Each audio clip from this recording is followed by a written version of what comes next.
राष्ट्रवादी काँग्रेस पक्ष शरदचंद्र पवार मुरुड अलिबाग विधानसभा जनसंपर्क कार्यालयाचे उद्घाटन तसेच पक्ष प्रवेश करण्यात आलाय।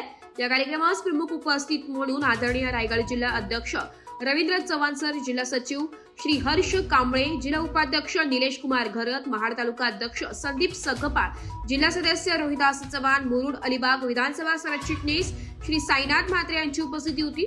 यावेळी बोलताना जिल्हा अध्यक्ष रवींद्र चव्हाण यांनी सांगितले की येणाऱ्या पंचायत समिती व रायगड जिल्हा परिषद निवडणुकांमध्ये नवीन तरुणांना व नव्या चेहऱ्यांना संधी दिली जाईल। शरदचंद्र पवार साहेबांच्या विचारधारेने प्रेरित होऊन शिव, शाहू फुले, आंबेडकर या प्रगतशील विचारधारेची सांगड अधिक दृढ करण्याचा निर्धार त्यांनी व्यक्त केलाय। महाराष्ट्रातील धर्मनिरपेक्षता, सामाजिक समता आणि सर्वांगीण विकासाची दृष्टी पुढे नेण्याचे आवाहन त्यांनी प्रमुख पदाधिकाऱ्यांना केले। सामाजिक सलोखा, शिक्षण, रोजगार, शेतकरी हक्क आणि उद्योजकता हेच पक्षाच्या कार्याचे केंद्रबिंदू राहतील असे त्यांनी स्पष्ट केले। या कार्यक्रमात सचिन पाटील, पळी गावचे माजी सरपंच जयराम पारंके, प्रवीण पाटील, अमित हवलदार, संदेश चिपळूणकर, देवेंद्र सावडेकर, अक्षय पाथरे, सचिन पाटील, दर्शन खोपटकर, विशाल राऊळ या कार्यकर्त्यांनी राष्ट्रवादी काँग्रेस पक्षात प्रवेश केलाय। यावेळी मोठ्या संख्येने महिला कार्यकर्त्यांचीही उपस्थिती होती। कार्यक्रम यशस्वी करण्यासाठी स्थानिक पदाधिकारी व कार्यकर्त्यांनी परिश्रम घेतले। कार्यक्रम ठिकाण पळी 3 विरा वॉशिंग सेंटर समोर, अलिबाग, जिल्हा रायगड येथे मोठ्या उत्साहात संपन्न झालाय। आदरणीय शरदचंद्र पवार साहेब आणि ह्या पवार साहेबांच्या नेतृत्वात निश्चितपणे येणारी जिल्हा परिषद, पंचायत समिती असेल, ग्रामपंचायती असतील, स्थानिक स्वराज्य संस्थेच्या निवडणुकीमध्ये आपण सर्वांनी तुतारी निश्चितपणे वाजवायचा निकष लावूया आणि त्याशिवाय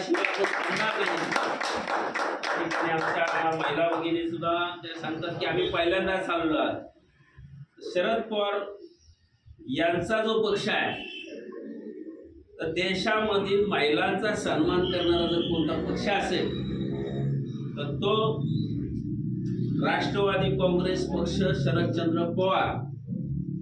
या देशामध्ये महिलांसाठी 50% आरक्षण आणण्याचं काम हे शरद पवार साहेबच करणार आणि केलेलं आहे। यापुढच्या काळामध्ये महिलांचं सबलीकरण आणि सक्षमीकरण जर कोण करणार असेल तर ते देखील शरदचंद्र पवार साहेब करतील। त्या देशाचा आधारवड म्हणून त्यांच्याकडे आपण पाहिलं जातं। या रायगडमध्ये शिक्षणाची दुरावस्था आहे, या रायगडामध्ये आरोग्याची दुरावस्था आहे, महिलांना असणारे जे प्रश्न आहेत, जे समस्या आहेत ते मोठ्या प्रमाणात आहेत, रस्त्याचे प्रॉब्लेम आहेत, पाण्याचे प्रॉब्लेम आहेत। असं असताना त्या ठिकाणचे आमदार असतील, खासदार असतील, ही लोक आपसामध्ये अत्यंत खालच्या स्तरावरती की रायगड हे सुसंस्कृत असणारा जिल्हा, ज्या ठिकाणी छत्रपती शिवाजी महाराजांचं राज्य रायगड किल्ला आहे, त्या जिल्ह्याची परिस्थिती अक्षरशः असं वाटतं ह्या नेत्यांना आता कुठेतरी झापून ठेवा, कारण बाहेर आपल्या जिल्ह्याची बदनामी होते। मारामाऱ्या, लोकशाही शिल्लक ठेवली का ह्यांनी? किती खालच्या स्तरावर जाणार आहे ही मंडळी, ह्यांचे पैसे, हे पळापळी, हे जर सगळं पाहिलं तर आज मला त्यांना विनंती करावीशी वाटते की आपल्या जिल्ह्याचं नाव थोडं राखण्यासाठी थोडी तरी तुम्ही त्या गोष्टीची शरम करा आणि संस्कृती जपा। अशा पद्धतीचा ह्या ठिकाणी मी या प्रसार माध्यमांना आणि याच्या माध्यमातून या लोकांना या ठिकाणी इशारा देतो, विनंती करतो की आपण आता थोडंसं आपल्या ह्या जिल्ह्याच्या इज्जती करता त्या ज्या भानगडी चालल्या इलेक्शनमध्ये काळामध्ये आपण पाहिलंय, तुम्ही त्याला मारामाऱ्या पाहिल्या, पैशांचं वाटप, काही व्हिडिओ आणि त्यानंतर एकमेकांच्या फोटोला जोडे मारा, तुडवा, हा काय आपल्या जिल्ह्याची परंपरा नाही आहे। आपल्याला पुन्हा एकदा त्यांच्यावर टीका करत बसण्यापेक्षा मी आपल्या सर्वांच्या वतीने सांगतो की आपण आता कामाला लागा, त्यांना भांडणं करत राहू द्या। या वेळेला जिल्हा परिषदेवरती झेंडा लावण्याचं काम आपण कमी जरी संख्येने असेल तरी आपले विचार चांगले असतील तर आपण निश्चितपणे जिंकणार आहोत। पैसे वाटून जिंकता येतं असं नाही। पवार साहेबांच्या नेतृत्वात आता लंके साहेब खासदार झाले, राहण्याचं घर त्यांचं अक्षरशः म्हणजे पत्र्याचं आणि कौलाचं घर, अशा ठिकाणी राहणारा माणूस, त्याच्याकडेच पैसे नाही, तो पैसे वाटणार कुठून? तो माणूस निवडून येऊ शकतो, तो विचारांवर निवडून येऊ शकतो आणि जनसंपर्कावर निवडून येऊ शकतो। म्हणून आपल्या स्थानिक स्वराज्य संस्थेमध्ये जिल्हा परिषद पंचायत समितीचे मेंबर्स जे आपण इच्छुक असाल त्यांनी तातडीने संपर्क साधा. पक्षाचा इच्छुक म्हणून फॉर्म भरा. येणाऱ्या 8-10 दिवसातच आपल्या मुलाखती घेण्यात येणार आहेत आणि आपण उमेदवारी घ्या आणि घराघरापर्यंत पोचा. माझ्याकडे पैसा नाही, पुढं खूप बलाढ्य आहे, काही विचार करू नका. आपण जर पोचलात आणि पवार साहेबांची एक सभा जर झाली तर तुम्ही जिंकून येणार आहात याची आम्हाला खात्री आहे आणि आम्ही तुमच्या पाठीशी उभे राहू. जिल्हा परिषदेच्या इलेक्शनमध्ये, पंचायत समितीच्या इलेक्शनमध्ये पक्ष तुमच्या पाठीशी खंबीरपणे उभा असेल याची मी या ठिकाणी ग्वाही देतो. आपण सर्वांनी जोरदार कामाला लागा. पक्षाचं कार्यालय या ठिकाणी झालेलं आहे. शहर अध्यक्षांना माझं रिक्वेस्ट आहे, शहरामध्ये आपला झेंडा लागला पाहिजे. त्या ठिकाणी येणाऱ्या 8-10 दिवसामध्ये आपलं एक कार्यालय छोटं असू द्या पण कार्यालय तयार करा. ते अत्यंत गरजेचं आहे. जितक्या लवकर तुम्ही कराल तितक्या लवकर तुमची त्या दखल घेतली जाईल. येणाऱ्या 8-10 दिवसात आपल्या खासदार बाळ्यामामा इथे येणार आहे. त्या रायगडमध्ये असा एक समाज आहे, तो समाज ह्या रायगडचं राजकीय भवितव्य ठरवतो. ह्या जिल्हा परिषदेवरती त्या समाजाचा झेंडा असतो आणि त्यांचा आवडता नेता म्हणजे बाळ्यामामा आहे आणि ते या ठिकाणी येणार आहेत पक्षप्रवेशाला. जर आपण लवकर कार्यालय चालू केलं तर त्याच दिवशी त्या कार्यालयाचं उद्घाटन शहरामध्ये आपल्याला करता येईल अशी आपल्याला सूचना करतो.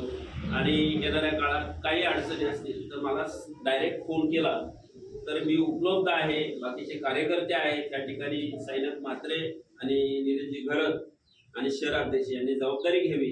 कार्यकर्त्यांची कुठली वेळ असो, कुणाचा अपघात असतो किंवा शैक्षणिक समस्या असू द्या तर त्यासाठी आपण कार्यरत राहा.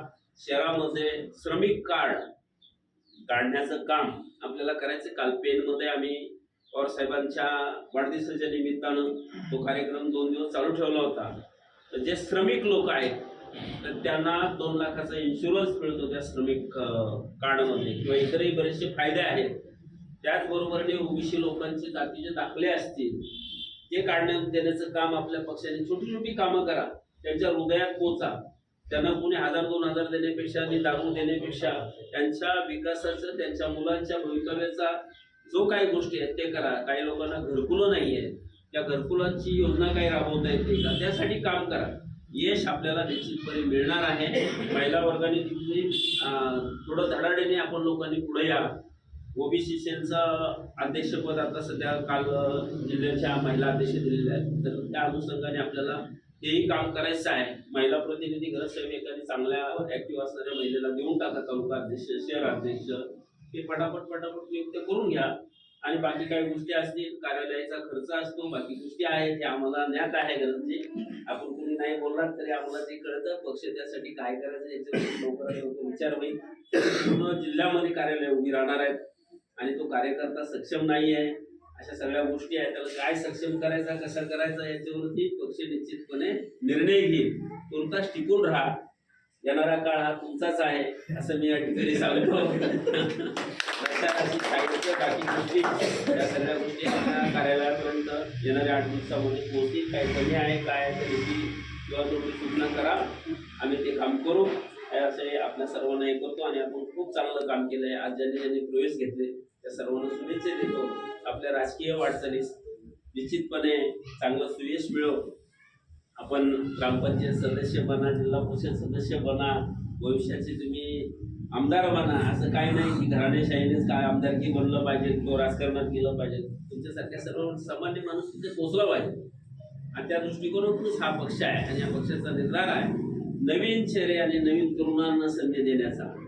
हा पवार साहेबांचा रवींद्र चव्हाण साहेब आप आगे बढ़ो, हम तुम्हारे साथ हैं. रवींद्र चव्हाण साहेब आप आगे बढ़ो, हम तुम्हारे साथ हैं. येणाऱ्या काळामध्ये आपल्या सर्वांना चांगलं यश मिळो. एकतेने आपण सर्वजण काम कराल अशी मी आशा व्यक्त करतो आणि या ठिकाणी थांबतो. जय हिंद, जय महाराष्ट्र.